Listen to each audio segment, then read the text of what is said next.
Hello pro kabaddi fans, మన Telugu times team అయితే ఈ సీజన్లో రీసెంట్గా వరుసగా 4 మ్యాచ్ అయితే గెలుస్తూ వచ్చింది. అండ్ లాస్ట్ మ్యాచ్ ఏదైతే ఉందో యూపీ టీం తోటి మన తెలుగు టైమ్స్ టీం ఓడిపోవడం జరిగింది. దీనికి మెయిన్ కారణం ఏమిటంటే పవన్ కుమార్ శరవత్ ఇంజరీ కావడం. ఈ మ్యాచ్లో 12వ నిమిషంలో పవన్ కుమార్ శరవత్ రైడ్కి వెళ్ళినప్పుడు ట్యాకిల్ అవ్వబడ్డాడు. ట్యాకిల్ అయినప్పుడు పవన్ కుమార్ శరవత్కి అయితే ఇంజరీ అవ్వడం జరిగింది. ఆ ఇంజరీ అవడంతో ఇంకా కోర్టు బయటికి వెళ్ళిపోవడం జరిగింది. పవన్ కుమార్ శరవత్ మన టీంలో ఉన్నంత వరకు కూడా మన తెలుగు టైమ్స్ టీమే యూపీ టీం పైన లీడ్లో ఉన్నది. పవన్ కుమార్ శరవత్ ఎప్పుడైతే ఇంజరీ అయ్యి టీం నుంచి బయటకు వెళ్ళాడో ఆ తర్వాత నుంచి యూపీ టీం మన తెలుగు టైమ్స్ టీం మీద ఆధిపత్యం చెలాయించింది. ఇప్పుడు మనం ఈ వీడియోలో పవన్ కుమార్ శరవత్కి ఇంజరీ అయ్యి బయటికి వెళ్ళినప్పటి నుంచి తెలుగు టైమ్స్ టీం పర్ఫార్మెన్స్ ఎలా ఉంది, ఆ టీంని రైడింగ్లో ఎవరు లీడ్ చేశారు, అండ్ డిఫెండింగ్ యూనిట్ ఎలా పర్ఫార్మెన్స్ చేసింది, యూపీ టీం గెలవడానికి మెయిన్ రీజన్ ఏంటి అనేది ఈ విషయాల గురించి అయితే ఈ వీడియోలో నేను క్లియర్గా ఎక్స్ప్లెయిన్ చేస్తాను. ముందుగా మన తెలుగు టైటన్స్ రేటింగ్ యూనిట్ కనుక చూసుకుంటే పవన్ కుమార్ శరవత్ ఉన్నంతసేపు 4 రేట్ పాయింట్లు అయితే సాధించాడు. పవన్ కుమార్ శరవత్కి ఎప్పుడైతే ఇంజరీ అయ్యి టీం నుంచి బయటకు వెళ్ళాడో ఆ తర్వాత నుంచి విజయ్ మాలిక్ అయితే టీం లీడ్ చేస్తూ వచ్చాడు. విజయ్ మాలిక్ అప్పటి నుంచి మెయిన్ రైడర్గా వ్యవహరించాడు. విజయ్ మాలిక్ ఈ మ్యాచ్లో టోటల్గా 15 రేట్ పాయింట్లు సాధించాడు.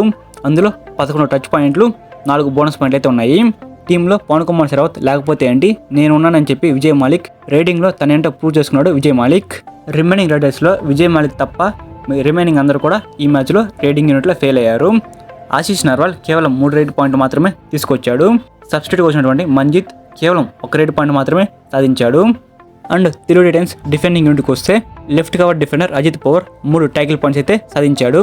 And right cover defender Sagar 1 tackle point సాధించాడు. And right corner defender Ankit 2 tackle పాయింట్లు అయితే సాధించాడు. ఈ మ్యాచ్లో కిషన్ దిల్ మాత్రం 1 ట్యాకిల్ పాయింట్ కూడా సాధించలేదు. ఈ మ్యాచ్లో తెలుగు టైటన్స్ డిఫెండింగ్ అయితే పూర్తిగా ఫెయిల్ అయింది. మ్యాచ్ పూర్తి అయ్యేసరికి ఈ మ్యాచ్లో తెలుగు టైటన్స్ టీం 34 పాయింట్లు అయితే సాధించింది. అండ్ యూపీ రేటింగ్ విషయానికి వస్తే యూపీ టీంలో వాళ్ళ మెయిన్ రైడర్గా ఉంటున్నటువంటి సురేందర్ గిల్ అయితే ఈ మ్యాచ్లో లేడు. సురేందర్ గిల్ ఈ మ్యాచ్లో లేనప్పటికీ కూడా రిమైనింగ్ రైడర్స్ ఎవరైతే ఉన్నారో భవానీ రాజ్పుత్ అండ్ భరత్ ఇద్దరు కూడా చాలా బాగా పర్ఫార్మెన్స్ చేశారు. భవానీ రాజ్పుత్ ఈ మ్యాచ్లో 12 రేట్ పాయింట్ సాధించాడు. అండ్ భరత్ 11 రేట్ పాయింట్ సాధించారు. ఈ మ్యాచ్లో రైడింగ్ యూనిట్లో వీళ్ళిద్దరు మటుకు వాళ్ళు ఇవ్వాల్సిన కాంట్రిబ్యూషన్ అయితే కరెక్ట్గా ఇచ్చారు. అందువల్ల ఈ మ్యాచ్ యూపీ టీం గెలవడం జరిగింది. అండ్ యూపీ డిఫెండింగ్ యూనిట్ విషయానికి వస్తే సుమిత్ 3 ట్యాకిల్ పాయింట్ సాధించాడు. హితేష్ 4 ట్యాకిల్ పాయింట్ సాధించాడు. అండ్ సబ్స్టిట్యూట్ వచ్చినటువంటి right raider Keshav Kumar 3 raid పాయింట్లు అయితే సాధించాడు. ఈ మ్యాచ్ యూపీ టీం గెలిచిందంటే దానికి కారణం భవానీ రాజ్పుత్ అండ్ భరత్ కూడా. వీళ్ళిద్దరు లేకపోయింటే ఈ మ్యాచ్ ఓడిపోయేది. ఈ మ్యాచ్ పూర్తి అయ్యేసరికి యూపీ టీం 40 పాయింట్లు, తెలుగు టైటన్స్ టీం 34 పాయింట్లు, 6 పాయింట్ల తేడాతో యూపీ టీం గెలవడం జరిగింది.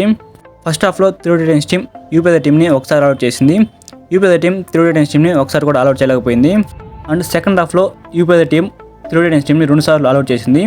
సెకండ్ హాఫ్లో తెలుగు టైటన్స్ టీం యూపీ టీంని ఒకసారి కూడా ఆల్అౌట్ చేయలేదు. ఈ మ్యాచ్ తర్వాత పాయింట్స్ టేబుల్లో టీమ్స్ ఏ పొజిషన్లో ఉన్నాయో ఒకసారి చూసుకుంటే మన తెలుగు టైటన్స్ టీం అయితే 6వ స్థానంలో ఉంది.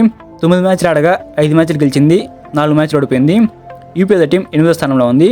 9 మ్యాచ్లు ఆడగా 4 మ్యాచ్లు గెలిచింది, 5 మ్యాచ్లు ఓడిపోయింది. పాయింట్స్ టేబుల్లో మొదటి ప్లేస్లో హర్యానా స్టీలర్స్ టీం ఉంది. 9 మ్యాచ్లు ఆడగా 7 మ్యాచ్లు గెలిచింది, 2 మ్యాచ్లు అయితే ఓడిపోయింది. ఇదనమాట ఈ మ్యాచ్ పూర్తయినసరికి పాయింట్స్ టేబుల్ అయితే. సో ఇంజరీ వల్ల టీం నుంచి దూరమైనటువంటి పవన్ కుమార్ శరవత్ త్వరగా కోలుకొని మ్యాట్ మీద చూడాలని ఎంతమంది అయితే కోరుకుంటున్నారో వాళ్ళు కామెంట్ సెక్షన్లో కామెంట్ చేయండి. సో ఇలానే మీరు డైలీ కబడ్డీ మ్యాచ్ పూర్తయిన తర్వాత రివ్యూ అనేది తెలుసుకోవాలంటే మన ఛానల్ని సబ్స్క్రైబ్ చేసుకొని పక్కన ఉన్న బెల్ సింబల్ దానిలో పెట్టుకోండి. మర్చిపోకుండా వీడియోకి లైక్ చేసి ఈ వీడియోని మీ కబడ్డీ ఫ్రెండ్స్ ఎవరైతే ఉంటారో వాళ్ళకి షేర్ చేయండి. Thank you for watching my video. Have a nice day guys.